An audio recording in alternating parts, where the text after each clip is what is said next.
Baik, oke. Mudah-mudahan ini sudah muncul di layar adik-adik semuanya. Jadi minggu lalu ini sudah sempat saya bahas mengenai besaran gempa atau magnitude gempa dengan intensitas kegempaan. Jadi sekali lagi bahwa magnitude itu adalah besaran gempa atau jumlah energi yang dihasilkan oleh suatu kejadian gempa. Dan magnitude gempa ini hanya dinyatakan dalam satu bacaan. Jadi gempa itu dimanapun terasa, itu magnitudenya hanya satu. Itu berbeda dengan intensitas gempa. Intensitas gempa ini adalah besaran getaran yang dirasakan atau diamati pada suatu lokasi. Jadi satu magnitude gempa ini bisa menghasilkan beberapa intensitas gempa tergantung kepada jarak dari hiposenter dan kondisi tanah di mana kita merasakan gempa itu. Nah, misalnya ini sekali lagi saya ulang sedikit. Misalnya ini ada 4 lokasi dirasakan satu gempa.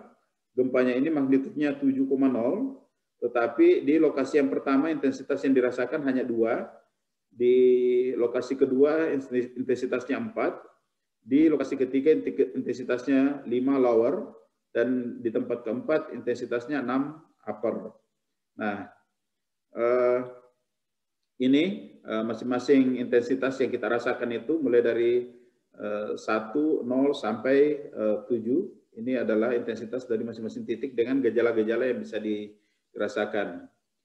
Nah, untuk menyatakan besaran intensitas gempa itu biasanya digunakan MMI atau Modified Mercalli Intensity. Jadi di dalam MMI ini intensitas itu dinyatakan dengan secara kualitatif pada kolom yang sebelah kanan ini. Jadi misalnya pada skala 1 itu tidak terasa sama sekali, skala 2 ini terasa oleh orang yang berada di bangunan tinggi, dan seterusnya sampai ke bawah.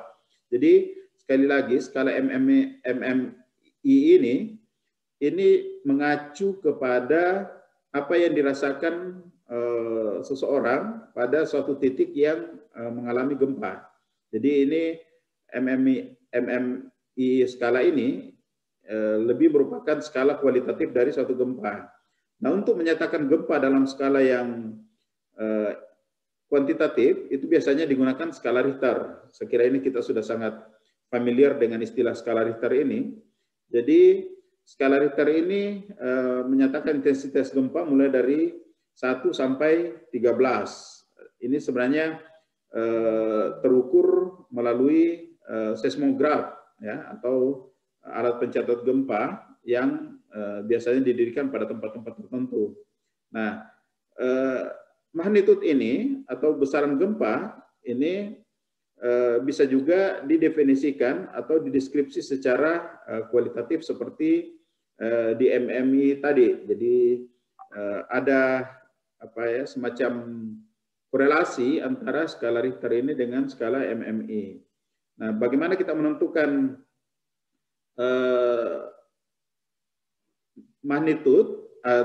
titik gempa itu sudah saya bahas pada pertemuan yang lalu. Nah, kemudian ini adalah frekuensi gempa dan kemampuan untuk menghancurkan dari suatu gempa berdasarkan magnitudenya, berdasarkan skalanya. Jadi kalau di sebelah kiri ini adalah besaran gempa yang dirasakan pada suatu titik. Kemudian yang di sebelah kanan ini adalah ekuivalensi atau perbandingan skala gempa itu dengan bahan peledak yang bisa menghasilkan intensitas yang sama. Jadi misalnya contoh, kalau ada gempa dengan magnitudo 3, maka itu dihasilkan oleh bahan peledak sebanyak 1.800 kg. Ya, jadi begitu juga kalau skalanya 4, itu dihasilkan oleh bahan peledak setara dengan getaran yang dihasilkan oleh bahan peledak sebanyak 56.000 kg dan seterusnya sampai ke atas. Jadi semakin ke atas, ini jumlah bahan peledak yang dibutuhkan untuk menghasilkan getaran yang sama, itu sama dengan yang ada di sebelah kanan ini. Nah, kemudian jumlah gempa untuk setiap skala ini di dalam 1 tahun itu ini ditunjukkan pada ilustrasi yang ada di bagian tengah. Misalnya untuk gempa dengan magnitudo 3 itu bisa terjadi sampai 100.000 kali gempa di seluruh dunia, bisa dirasakan atau bisa terbentuk gempa yang berskala 3. Begitu seterusnya, semakin ke atas semakin sedikit. Jadi misalnya untuk gempa dengan magnitudo 8 itu dalam 1 tahun itu biasanya hanya terjadi sampai 3 kali gempa di seluruh dunia. Yang lebih besar dari itu, misalnya 9 sampai 10, itu biasanya tidak terjadi setiap tahun. Itu bisa terjadi. Jadi contoh misalnya gempa yang terjadi di Alaska pada tahun 1964 atau yang terjadi di Jepang kemarin yang menghasilkan tsunami itu pada tahun 2011. Jadi ini tidak tiap tahun terjadi. Tapi kalau gempa yang lainnya yang bermagnitudo 8 sampai ke bawah ini semakin setiap tahun itu dirasakan dengan frekuensi yang semakin besar. Nah, kemudian garis yang ada di tengah ini sebelah kanan ini adalah contoh-contoh dan perbandingan dengan kejadian alam selain gempa. Jadi misalnya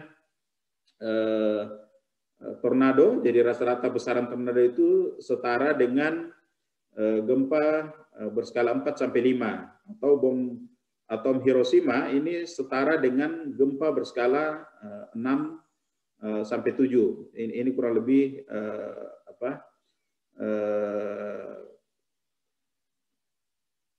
perbandingannya dengan getaran yang dihasilkan oleh kejadian alam atau kejadian yang dibuat oleh manusia.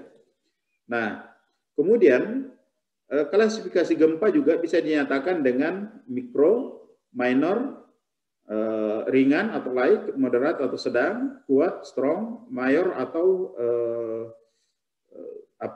great, itu luar biasa ya, kejadian gempa yang luar biasa. Jadi 1 sampai 3 itu dianggap 1 sampai 2 itu disebut skala mikro, 2 sampai 4 ini adalah skala minor, 4 sampai 5 itu adalah gempa ringan, kemudian 5 sampai 6 ini adalah skala sedang, 6 sampai 7 itu adalah gempa yang kuat, kemudian 7 sampai 8 itu adalah gempa mayor, dan 8 sampai 10 itu adalah gempa yang luar biasa. Nah, jadi ini sudah sangat menghancurkan ini. Nah, di BMKG ini sebenarnya sudah dibuat juga skala intensitas gempa, tapi skala intensitas gempa yang dibuat oleh BMKG ini sebenarnya adalah penyederhanaan dari skala intensitas MMI. Jadi ini lebih disederhanakan. Kalau di MMI tadi itu bisa sampai 12 skalanya, maka di BMKG yang punya skala intensitas gempa BMKG ini hanya dibagi menjadi 5 kelas.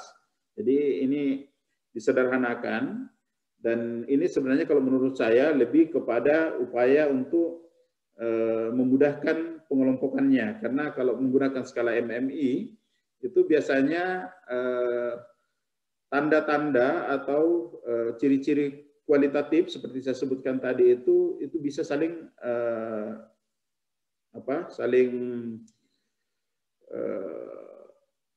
tumpang tindih. Jadi bisa saja ada gejala yang di skala 1 di skala 3 misalnya ternyata baru muncul di skala 4, atau yang ada di skala 4 baru muncul di skala 3, sehingga ini disederhanakan. Jadi misalnya untuk yang BMKG itu yang skala 1 itu setara dengan 1 sampai 2 di skala MMI. Kemudian yang skala 2 di BMKG itu setara dengan 3 sampai 5 di MMI, dan seterusnya sampai ke bawah, sampai ke skala 12 di MMI. Jadi ini adalah deskripsi rinci dari masing-masing intensitas gempa yang dirasakan di permukaan bumi. Nah, kemudian bagaimana kita mengukur magnitudo gempa atau besaran gempa? Jadi kita biasanya menggunakan chart yang tampil di layar ini.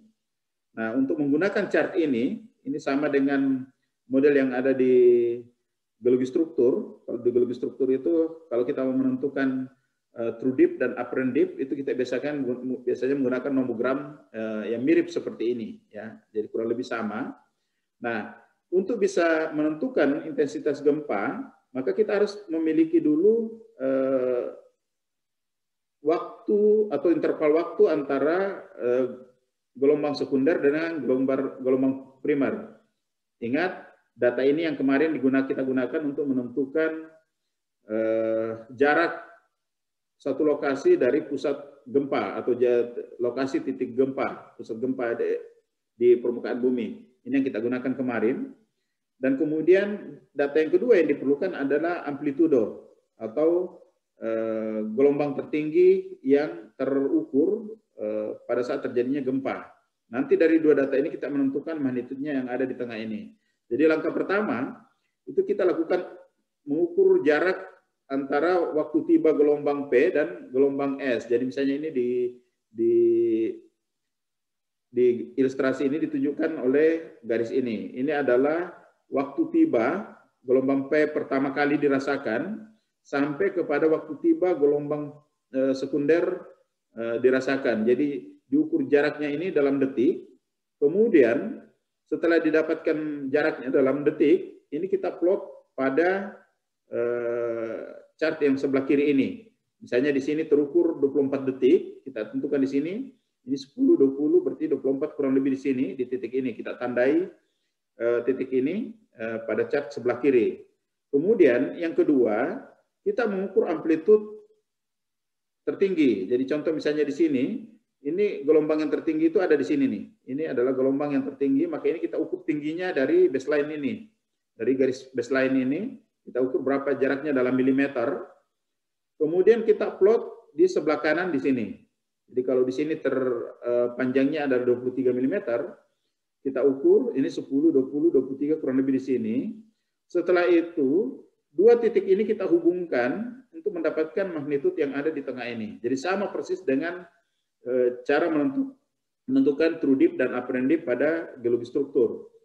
Cuma yang di sini yang digunakan sebagai data penentu adalah waktu tiba gelombang sekunder dan jaraknya kepada waktu tiba gelombang primer dengan amplitudo gempa tertinggi yang terasa dalam satu gempa. Jadi kita sudah bisa menentukan titik lokasi suatu gempa dan kita juga bisa menentukan magnitude gempa yang dirasakan di permukaan bumi. Nah, kemudian gempa juga bisa diklasifikasikan berdasarkan kedalaman. Jadi misalnya di sini ada klasifikasi gempa dangkal, gempa menengah, dan gempa dalam. Ya, gempanya. Jadi 0 sampai 70 km itu dianggap sebagai gempa dangkal. Sementara 70 sampai 300 km itu adalah gempa menengah, kedalaman menengah, dan kedalaman yang dalam ini 300 sampai 700 km. Jadi kalau di dalam ilustrasi ini dicirikan dengan simbol seperti ini semua yang ada di permukaan ini tandanya simbolnya adalah bintang. Ini menunjukkan adalah lokasi-lokasi yang biasa terjadi gempa dangkal. Sementara yang dalam ini dinyatakan dengan simbol lingkaran.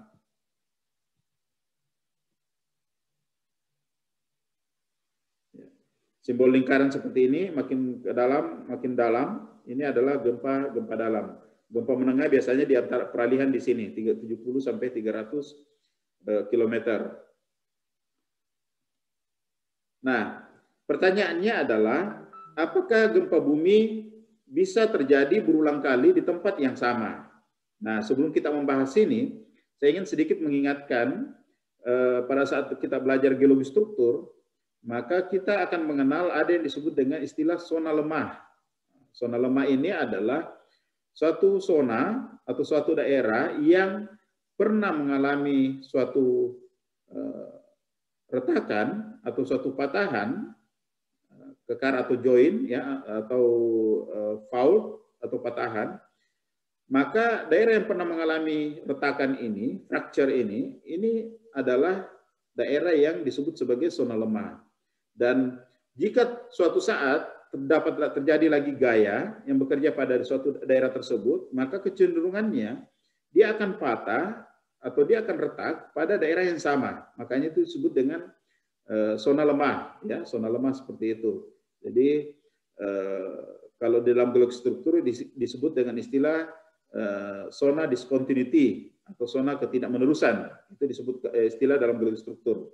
Nah, kalau di dalam istilah gempa zona ketidakmenerusan ini atau diskontinuitas ini disebut dengan istilah zona lemah. Nah, zona lemah ini adalah zona yang berulang kali akan terjadi gempa di situ. Jadi contoh misalnya di sini, ini lagi-lagi di sisi timur Jepang, ya. Ini ada suatu area yang di dalam lingkaran ini adalah daerah yang sering terjadi gempa, dan kita perhatikan pada daerah ini, Nangkai Trough ini atau celah Nangkai ini berulang kali terjadi gempa. Jadi misalnya dari tahun 600 sampai tahun 2000, ini terjadi berulang kali gempa.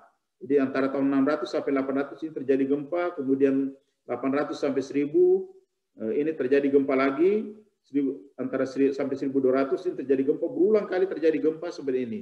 Ini menunjukkan bahwa suatu area yang sudah merupakan zona lemah, maka berulang kali akan terjadi gempa di situ jika terdapat lagi gaya.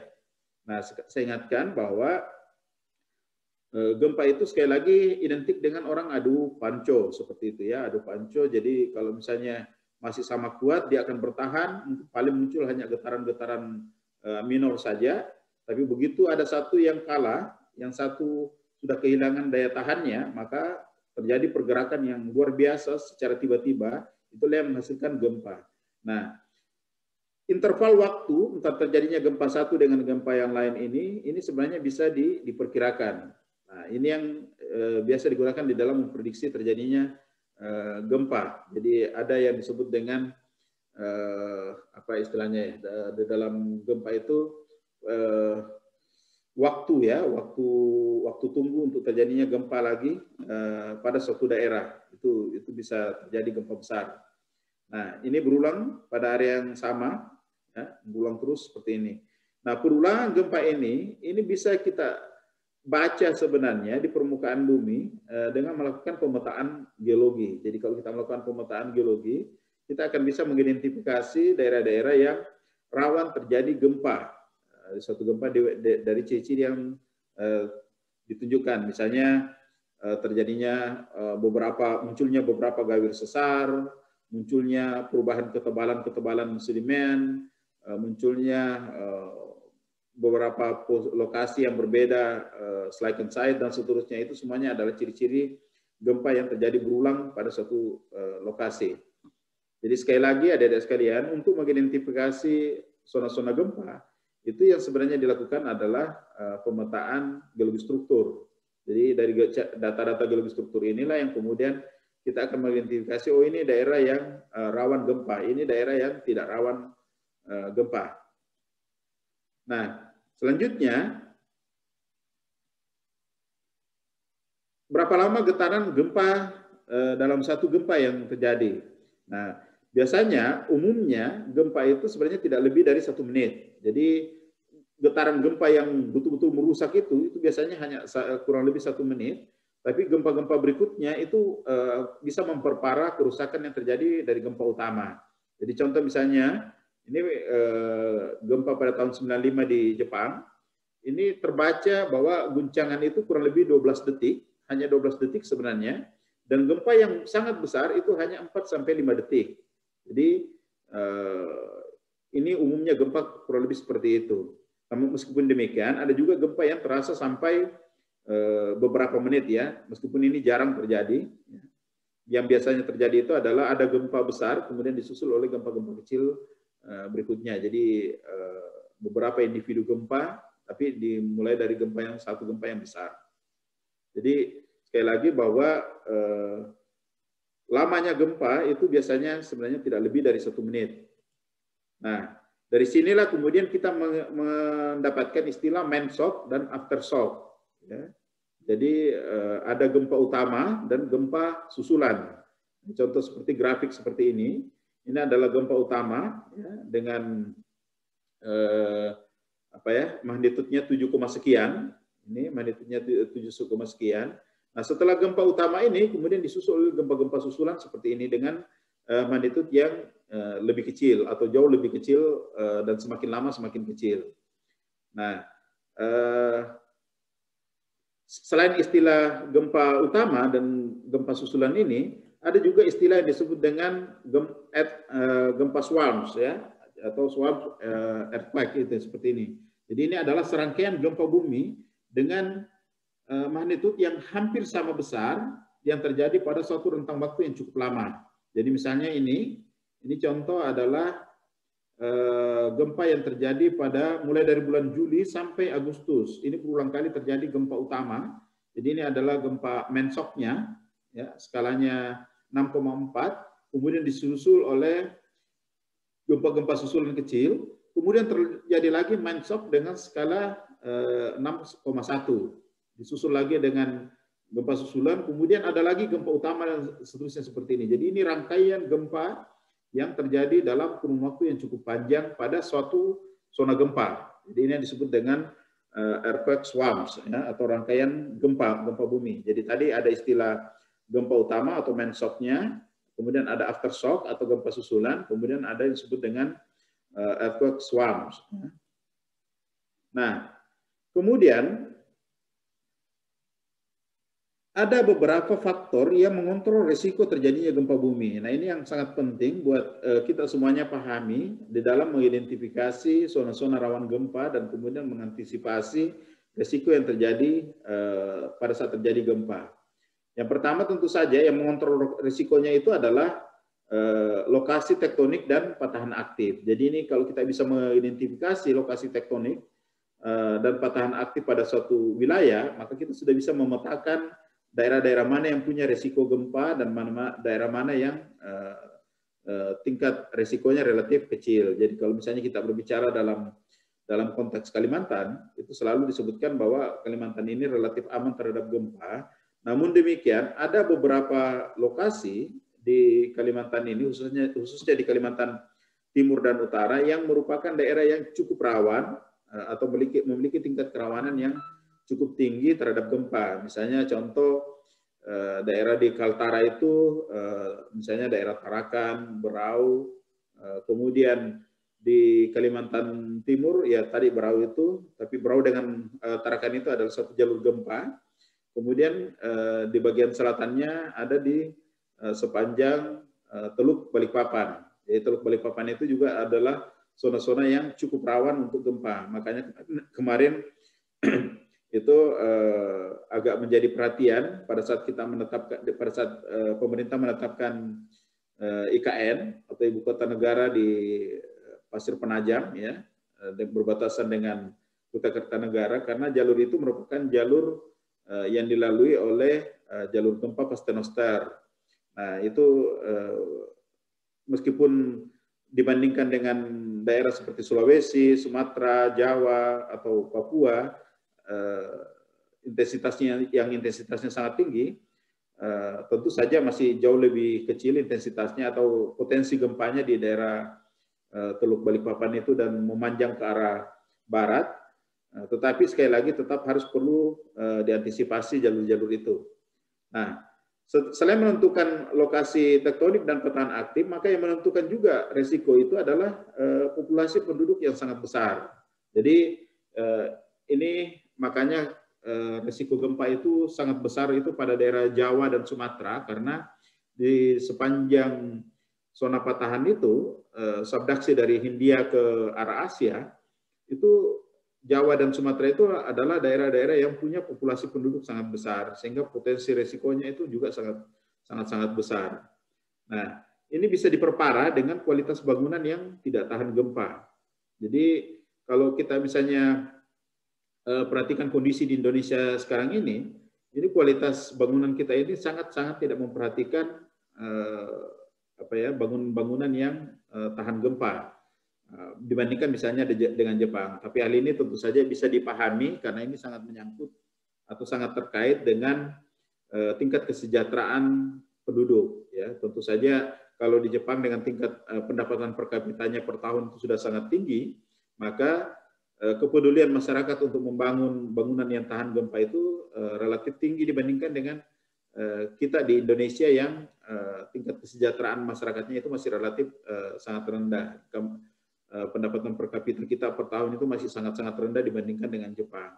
Bahkan di Indonesia, mungkin sebagian penduduk itu jangankan berpikir membangun bangunan tahan gempa, punya rumah dengan dinding yang cukup permanen, kemudian lantai yang permanen, ada atapnya, itu mungkin sudah cukup bagi sebagian besar masyarakat kita di Indonesia. Jadi apalagi kalau kita berbicara misalnya kualitas-kualitas proyek yang dibangun dengan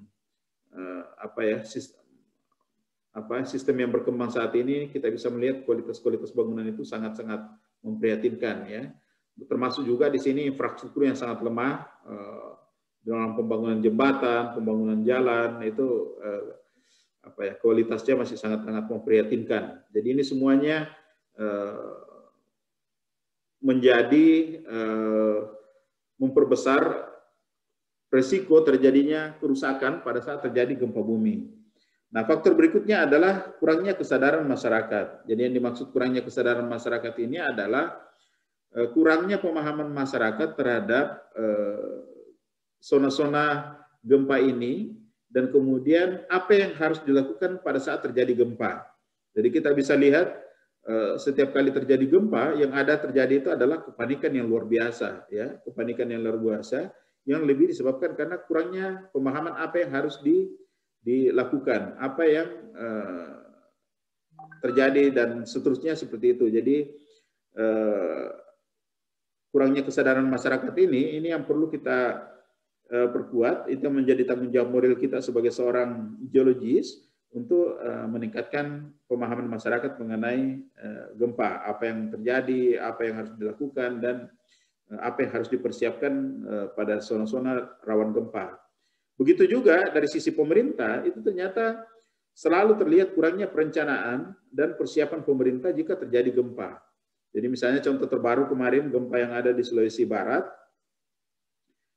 pemerintah seperti terkesan tidak siap mengantisipasi pasca gempanya, apa yang harus dilakukan, apa yang harus segera diberikan kepada masyarakat, dari mana lokasi suplai material atau suplai bantuan dan seterusnya. Itu biasanya memperlihatkan kurangnya persiapan pemerintah di dalam menghadapi gempa ini. Dan yang terakhir tentu saja mengenai rencana tata guna lahan yang tidak berbasis bencana geologi. Nah, ini sangat-sangat umum terjadi di Indonesia, di mana tata guna lahan itu tidak konsisten, tidak disiplin diterapkan, dan kemudian juga tidak memperhatikan potensi-potensi kegempaan yang bisa terjadi pada suatu daerah. Ini yang disebut dengan rencana tata guna lahan yang tidak berbasis bencana geologi. Jadi ini adalah 7 faktor yang mengontrol besarnya risiko yang bisa terjadi pada suatu kejadian gempa bumi pada suatu daerah. Jadi kita akan masuk kepada bencana geologi yang kedua. Ini adalah bencana gunung api atau gunung berapi atau vulkanisme atau vulkano, ya. Nah, adik-adik sekalian, sebenarnya di dalam penulisan istilah geologi itu ada 2 kutub yang berbeda. Jadi misalnya di dalam penulisan gunung api, ada yang menuliskan gunung api ini sebagai satu kata bersambung, gunung api itu ditulis menyambung. Ada juga yang menuliskannya terpisah. Jadi kalau yang menuliskan istilah gunung api atau gunung berapi itu terpisah menjadi 2 kata, itu menganut kepada tata pengaturan sesuai dengan tata bahasa Indonesia yang baik dan benar. Tapi ada juga yang menulis gunung api bersambung, itu karena mengacu kepada istilah yang berasal dari bahasa Inggris yang disadur ke bahasa Indonesia. Jadi kalau istilah itu di dalam bahasa Inggris misalnya itu bersambung, maka di dalam istilah bahasa Indonesia itu ditulis juga bersambung. Contoh misalnya selain gunung api ini, misalnya landslide. Landslide itu adalah gerakan tanah. Nah, gerakan tanah, landslide itu kalau dalam bahasa Inggris itu satu kata, landslide nyambung. Nah, kalau di dalam bahasa Indonesia ada yang menuliskan gerakan tanah, itu 2 kata, gerakan dan tanah. Ada juga yang menulis nyambung, gerakan tanah. Jadi itu gerakan tanah itu menjadi satu kata. Tapi itu dua-duanya tidak perlu diperdebatkan. Kecenderungan kita mana yang kita lebih suka. Contoh lainnya misalnya air tanah. Air tanah itu berasal dari bahasa Inggris groundwater. Groundwater itu di dalam bahasa Inggris itu satu kata. Dia nyambung, ground dan waternya itu nyambung menjadi groundwater. Nah, makanya di dalam istilah bahasa Indonesia ada yang menulis air tanah itu sebagai satu kata, nyambung air dan tanahnya. Ada juga yang menulis dalam bentuk dua kata, air tanah. Jadi seperti itu. Jadi tidak perlu terlalu diperdebatkan istilah itu.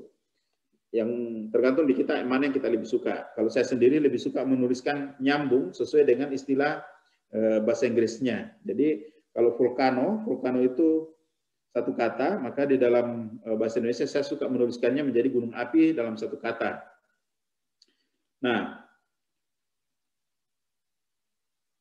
ini terkait dengan gunung api ini ada 3 buah referensi yang sudah dikeluarkan oleh Pusat Vulkanologi dan Mitigasi Bencana Geologi. Yang pertama adalah album Gunung Api Indonesia.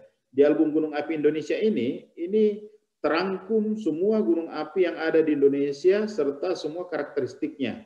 Bagaimana sifat-sifatnya, misalnya maksudnya sifat-sifatnya ini bagaimana model ledakannya, kemudian jenis batuannya, dan kapan dia meletus, dan seterusnya. Ini adalah ada di buku album Gunung Api Indonesia.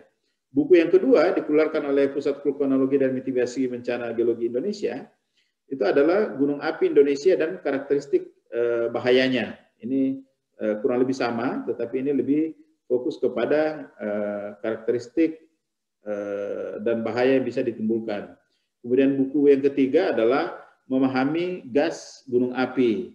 Jadi salah satu bencana ikutan dari kegiatan gunung api ini, di samping terlemparnya material piroklastik, aliran lava, maka salah satu bahaya yang juga kadang-kadang muncul adalah munculnya gas beracun dari gunung api. Misalnya contoh dulu yang terjadi di Gunung Galunggung pada tahun 80-an, 1980-an ya. Pada saat itu letusan gunung api Galunggung ini, korban yang timbul akibat letusan itu lebih banyak disebabkan karena keluarnya gas beracun dari gunung api. Jadi ini buku ketiga ini membahas khusus mengenai gas gunung api ini. Nah, 3 buku ini akan saya kirimkan kepada adik-adik sekalian melalui WA nanti. Dan kemudian inilah yang akan adik-adik sekalian coba baca dulu, dan kemudian akan saya berikan tugas minggu depan setelah membaca buku-buku ini. Jadi sekali lagi pelajari 3 buku ini dengan baik, baca dengan baik. Kemudian nanti akan saya berikan tugas yang berasal dari 3 buku ini. Yang pertama album Gunung Api, kemudian Gunung Api Indonesia dan karakteristik bahayanya, dan yang ketiga adalah Memahami Gas Gunung Api. 3 buku ini sangat berharga untuk adik-adik miliki nanti, kalau bisa di print, dijilid baik-baik, karena ini adalah buku berbahasa Indonesia yang cukup jarang kita temukan dalam konteks kita berbicara textbook untuk bidang geologi, ya, seperti itu. Nah, kemudian kalau kita lihat definisinya, vulkanisme itu adalah suatu fenomena erupsi larutan cair pijar, jadi magma atau magma ke permukaan bumi.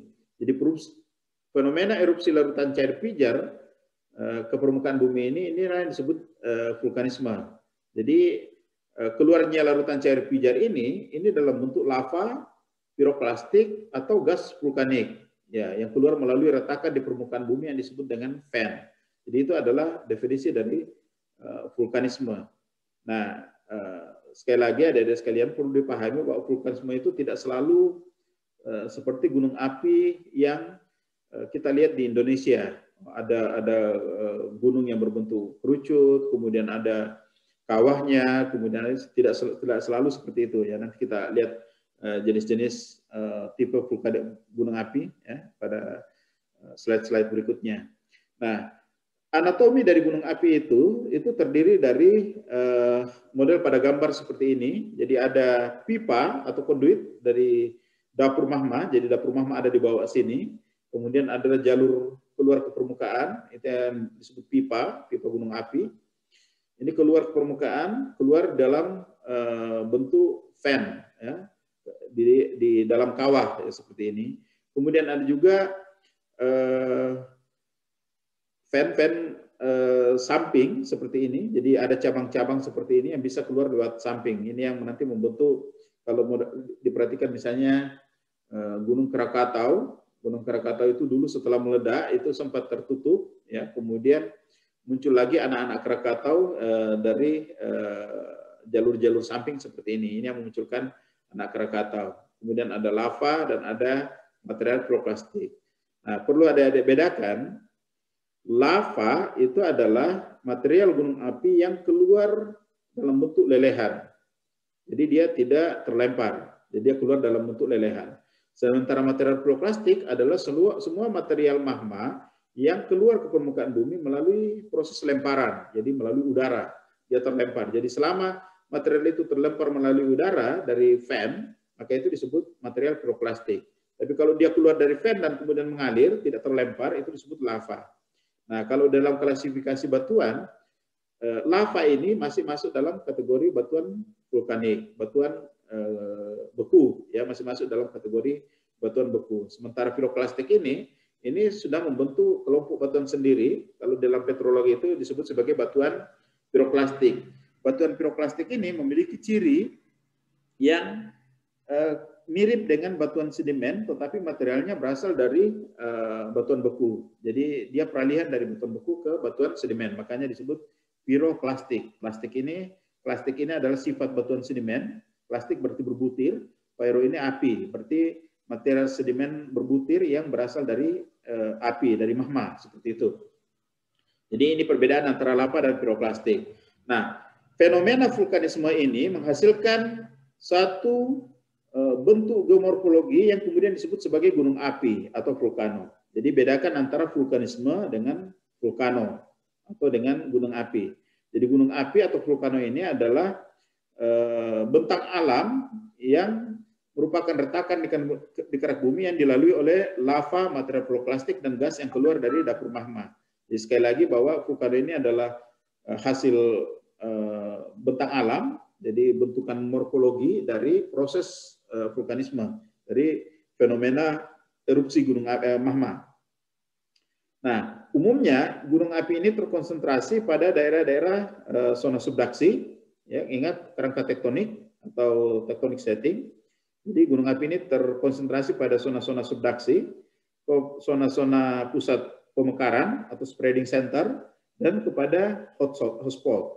Nah, tentu saja 3 zona tektonik ini akan menghasilkan gunung api yang berbeda. Kenapa? Karena proses tektoniknya berbeda dan magma yang dihasilkan pun itu juga berbeda, sehingga gunung api yang terbentuk itu juga nanti akan berbeda-beda. Nah, inilah yang akan kita bahas pada pertemuan berikutnya. Jadi materi kita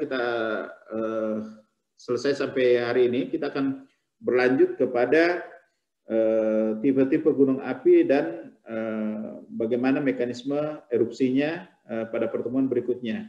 Nah, ini juga sekaligus menjadi tugas untuk pertemuan kali ini. Jadi adik-adik sekalian, tugasnya untuk pertemuan kali ini adalah cari tipe-tipe gunung api dan kemudian karakteristiknya dan bagaimana proses erupsi dari masing-masing tipe gunung api itu. Itu nanti Anda kumpulkan minggu depan dalam bentuk PDF, ya, nanti dikirim via WA kepada saya. Apakah tapi sebaiknya dikirim melalui satu orang, ya, jadi dikumpulkan, ada satu orang yang mengumpulkan tugas itu, kemudian nanti ya satu orang itu mengirimkan sekaligus kepada saya biar enggak susah saya mencarinya. Baik adik-adik sekalian, saya kira demikian pertemuan kita pada hari ini. Sekali lagi saya selalu menghimbau adik-adik sekalian jaga kesehatan, tetap semangat untuk belajar. Kita ketemu lagi minggu depan. Wassalamualaikum warahmatullahi wabarakatuh.